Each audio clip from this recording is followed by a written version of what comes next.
ધાનેરા પાલિકા વિફળ, સૂર્યનગરી વિસ્તાર ગંદકીથી પરેશાન, રોગચાળા વધી રહ્યા છે.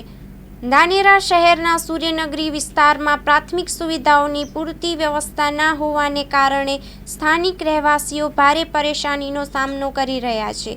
વિસ્તારની ગટરો સતત ઉભરાઈ રહી છે, જેના પરિણામે ગંદુ પાણી રસ્તાઓ પર વહેતું જોવા મળે છે.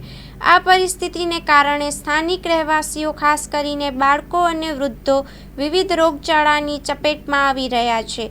ગંદા પાણીમાં મચ્છરો ઉછરી રહ્યા છે અને ડેન્ગ્યુ, મલેરિયા જેવા રોગચાળા વધતા હોવાથી સ્થિતિ ગંભીર બની રહી છે.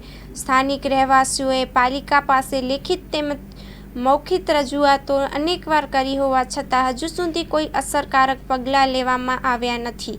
સમસ્યા યથાવત હોવાથી લોકોમાં ભારે રોષ વ્યાપી રહ્યો છે અને પાલિકા સામે અવારનવાર આક્રોશ વ્યક્ત કરવામાં આવી રહ્યા છે.